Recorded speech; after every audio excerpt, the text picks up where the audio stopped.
और अब मैं आमंत्रित करना चाहूँगी किशन कुमार साहू को, जो Odisha department of youth affairs से हमारे बीच मौजूद हैं और हिंदी भाषा में श्री अटल बिहारी वाजपेयी जी पर अपना वक्तव्य प्रस्तुत करेंगे।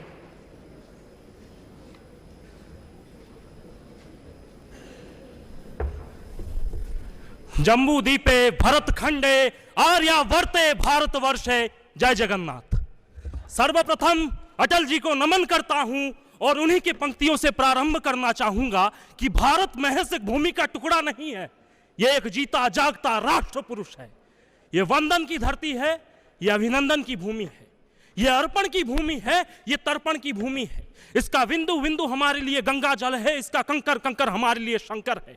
हम जिएंगे तो इस भारत माँ के लिए, हम मरेंगे तो इस भारत माँ के लिए। और मरने के बाद भी गंगा में बहती हुई हमारी अस्थियों को अगर कोई कान लगा करके सुनेगा तो उससे सिर्फ एक ही आवाज आएगी, भारत माता की जय। सदन की गरिमा को मेरा प्रणाम, उपस्थित सभी श्रोतागण को मेरा नमस्कार। कला और संस्कृति की पावन धरती जगन्नाथ के धाम ओडिशा राज्य तथा नेहरू युवा केंद्र मयूरभंज का प्रतिनिधित्व करते हुए उत्कल विश्वविद्यालय के पत्रकारिता विभाग का छात्र मैं किशन कुमार साहू आज विश्व के सबसे बड़े प्रजातंत्र के मंदिर संसद में उपस्थित हूं, श्री अटल बिहारी वाजपेयी जी के जीवन पर अपने विचार व्यक्त करने के हेतु।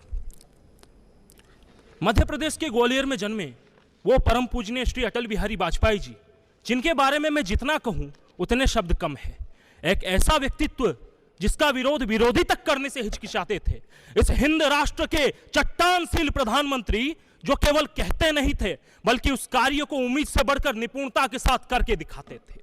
चाहे मैं वर्णन करूं पोखरण में परमाणु परीक्षण की या कारगिल में फतेह ऑपरेशन विजय की, मैं वर्णन करूं सर्वप्रथम जीएसटी मॉडल सराहना की, या मैं बातें करूं फॉरेन पॉलिसीज की, मैं बातें करूं टेलीकॉम रिफॉर्म्स की, या फिर मैं बातें करूं सर्व शिक्षा अभियान की।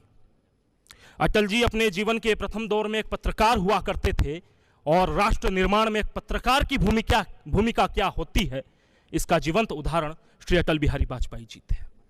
वो अटल जी ही थे जिन्होंने पहले प्रधानमंत्री के रूप में हिंदुस्तान से लाहौर तक का सफर बस से तय किया और इसी जरिए पहली बार हिंदुस्तान और पाकिस्तान सीधी बस से जुड़े। पाकिस्तान के लाहौर में मीनारे पाकिस्तान में अटल जी ने लिखा कि भारत चाहता है कि पाकिस्तान एक खुशहाल और समृद्ध राज्य बना रहे। यह पहली बार था कि किसी भारतीय नेता ने पाकिस्तान की समृद्धता पर जोर दी थी।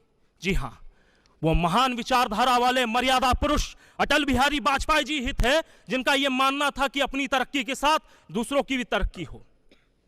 वो अटल बिहारी वाजपेयी जी ही थे जिन्होंने सर्व शिक्षा अभियान लागू करके देश में शिक्षा की व्यवस्था को सुधारा था और साथ में यह नारा भी दिया था, आओ स्कूल चले हम, आओ स्कूल चले हम।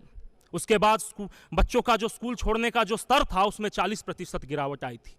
मैं याद करिए वो दिन 1999 के जो मध्य रात्रि में पूरा भारत सो रहा था, तब संयुक्त राष्ट्र अमेरिका के राष्ट्रपति जी ने भारत के प्रधानमंत्री श्री अटल बिहारी वाजपेयी जी को कॉल किया और कहा कि पाकिस्तान के मुशर्रफ कह रहे हैं कि हम भारत पर परमाणु आक्रमण करेंगे। तब लोहा जैसा सीना रखने वाले श्री अटल बिहारी वाजपेयी जी ने कहा कि मैं 25% भारत कुर्बान करने के लिए तैयार हूं, लेकिन मैं आपको यह आश्वासन देता हूं कि पाकिस्तान कल तक का सूर्योदय नहीं देख पाएगा।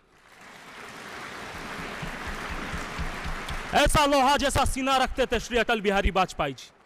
उनका यह मानना था कि राष्ट्र हित से बड़ा कोई हित नहीं और राष्ट्र नीति से बड़ी कोई राजनीति नहीं।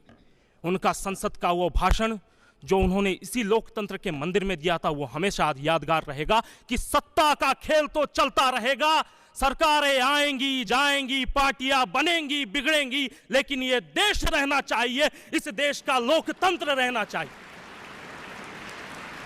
कुछ ऐसे थे हमारे अटल बिहारी वाजपेयी जी। आज वो हमारे बीच में उपस्थित नहीं है, लेकिन उनके विचार हमेशा हमें प्रेरणा देती रहेंगी, हमें बढ़ावा देती रहेंगी। अटल बिहारी वाजपेयी केवल एक व्यक्ति नहीं है, ये एक व्यक्तित्व का नाम है और व्यक्तित्व कभी मरते नहीं। अंतिम में अटल जी को श्रद्धांजलि देते हुए कुछ पंक्तियां कहकर विदाई लेना चाहूंगा। जो है अटल, जो है प्रखर, जो निडरता और देश प्रेम का भाव है, जिसे पूरे देश का सम्मान है, परम पूजनीय श्री अटल जी उनका नाम है और उन्हें मेरा कोटि कोटि प्रणाम है। जय हिंद, जय भारत, जय अटल।